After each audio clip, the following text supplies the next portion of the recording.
La Bible en un an, le 14 novembre, le livre du prophète Daniel, chapitre 8, versets 1 à 27, le livre des psaumes, chapitre 113, versets 1 à 9. Le livre des proverbes, chapitre 28, versets 3 et 4.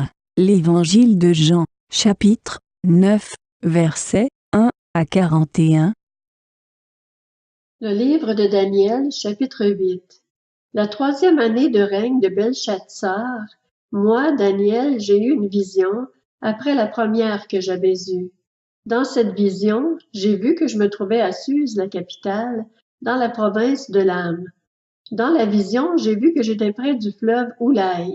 J'ai levé les yeux et regardé. Un bélier se tenait devant le fleuve et il avait des cornes. Ses cornes étaient hautes. L'une était plus haute que l'autre, mais c'était la plus haute qui avait poussé la dernière. J'ai vu le bélier frapper avec ses cornes vers l'ouest, le nord et le sud. Aucun animal ne pouvait lui résister, et il n'y avait personne pour délivrer ses victimes de son pouvoir. Il faisait ce qu'il voulait, et il est devenu grand. Pendant que je regardais attentivement, un bouc est arrivé de l'ouest, parcourant toute la surface de la terre sans toucher la terre. Ce bouc avait une corne impressionnante entre les yeux. Il est arrivé jusqu'au bélier qui avait des cornes et que j'avais vu se tenir devant le fleuve, et il a foncé sur lui dans toute l'ardeur de sa force. Je l'ai vu s'approcher du bélier et manifester son amertume contre lui. Il a frappé le bélier et lui a brisé les 2 cornes, sans que le bélier n'ait la force de lui résister. Il l'a jeté par terre et l'a piétiné, et il n'y a eu personne pour délivrer le bélier de son pouvoir.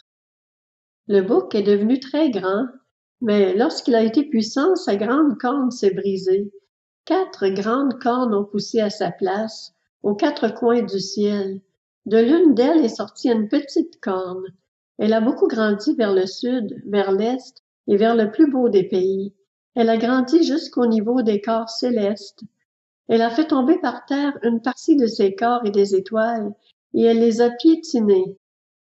Elle a grandi jusqu'au niveau du chef de l'armée.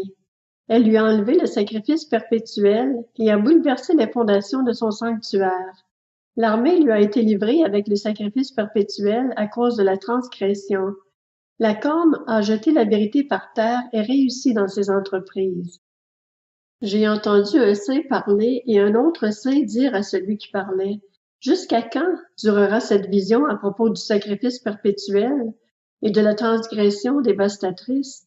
Jusqu'à quand le sanctuaire et l'armée seront-ils livrés au piétinement? » Et il m'a dit, « Encore 2300 soirs et matins, puis le sanctuaire sera purifié. » Tandis que moi, Daniel, j'avais cette vision et que je cherchais à la comprendre, quelqu'un qui avait l'apparence d'un guerrier se tenait en face de moi.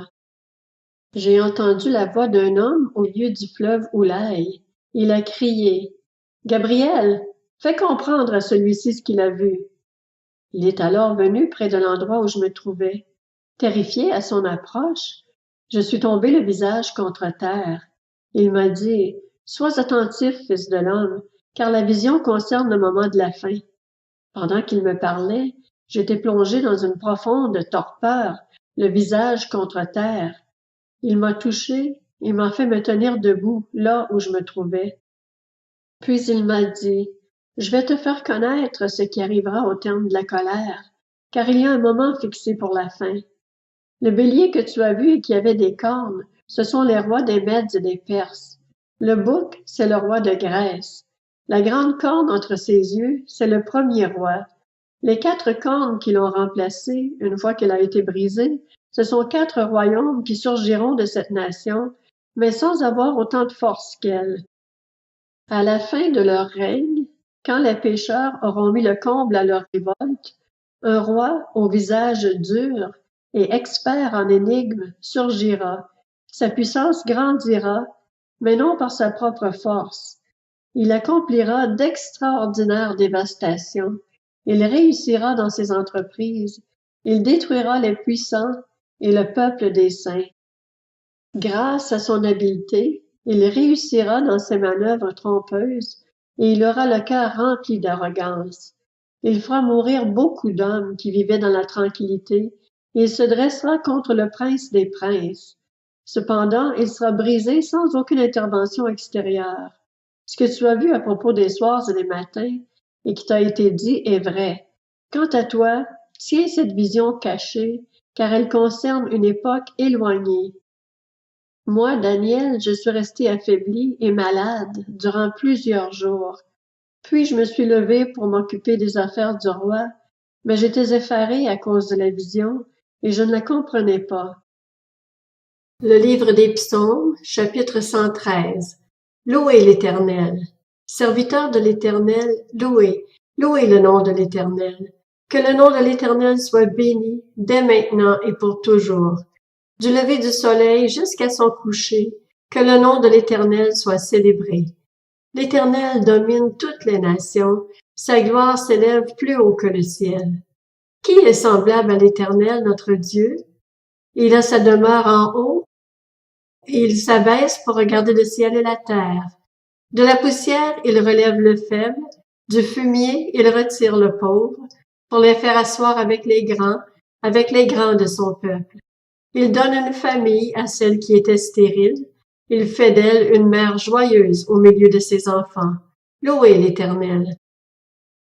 Le livre des Proverbes, chapitre 28. Un homme pauvre qui opprime les faibles est une pluie dévastatrice qui prive de récolte. Ceux qui abandonnent la loi font l'éloge du méchant, mais ceux qui la respectent les combattent. L'Évangile de Jean, chapitre 9. Jésus vit, en passant, un homme aveugle de naissance. Ses disciples lui posèrent cette question. Maître, qui a péché, cet homme ou ses parents, pour qu'il soit né aveugle? Jésus répondit, ce n'est pas que lui ou ses parents aient péché, mais c'est afin que les œuvres de Dieu soient révélées en lui. Il faut que je fasse, tant qu'il fait jour, les œuvres de celui qui m'a envoyé. La nuit vient où personne ne peut travailler. Pendant que je suis dans le monde, je suis la lumière du monde. Après avoir dit cela, il cracha par terre et fit de la boue avec sa salive. Puis il appliqua cette boue sur les yeux de l'aveugle et lui dit, « Va te laver au bassin de Siloé », nom qui signifie « envoyé ».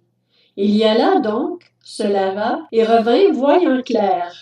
Ses voisins et ceux qui l'avaient vu mendier auparavant disaient, « N'est-ce pas celui qui se tenait assis et qui mendiait? » Les uns disaient, « C'est lui ». D'autres disaient, « Non, mais il lui ressemble. » Mais lui affirmait, « C'est bien moi. » Ils lui dirent donc, « Comment donc tes yeux ont-ils été ouverts? » Il répondit, « L'homme qu'on appelle Jésus a fait de la boue, l'a appliqué sur mes yeux et m'a dit, « Va au bassin de Siloé et lave-toi. » J'y suis donc allé, je me suis lavé et j'ai pu voir. Ils lui dirent, « Où est cet homme? » Il répondit, « Je ne sais pas. » Ils menèrent vers les pharisiens l'homme qui avait été aveugle.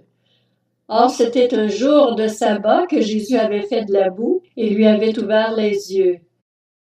À leur tour, les pharisiens lui demandèrent comment il avait pu voir. Il leur dit, « Il a appliqué de la boue sur mes yeux, je me suis lavé et je vois. » Là-dessus, quelques-uns des pharisiens disaient, « Cet homme ne vient pas de Dieu, car il ne respecte pas le sabbat. » Mais d'autres disaient, « Comment un homme pécheur peut-il faire de tels signes miraculeux? » Et il y eut division parmi eux. Ils dirent encore à l'aveugle, « Toi, que dis-tu de lui puisqu'il t'a ouvert les yeux? » Il répondit, « C'est un prophète. » Les Juifs ne voulurent pas croire qu'il avait été aveugle et qu'il voyait désormais avant d'avoir fait venir ses parents. Ils les interrogèrent en disant, « Est-ce bien votre fils que vous dites être né aveugle? Comment donc se fait-il qu'il voit maintenant? » Ses parents leur répondirent, « Nous savons que c'est bien notre fils et qu'il est né aveugle, mais nous ne savons pas comment il se fait qu'il voit maintenant, ni qui lui a ouvert les yeux. Interrogez-le lui-même, il est assez grand pour parler de ce qui le concerne. » Ses parents dirent cela parce qu'ils avaient peur des chefs juifs.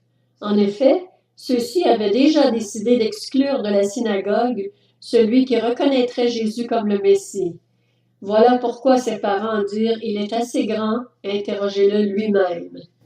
Les pharisiens appelèrent une seconde fois l'homme qui avait été aveugle et lui dirent « Rends gloire à Dieu, nous savons que cet homme est un pécheur. » Il répondit « S'il est un pécheur, je n'en sais rien.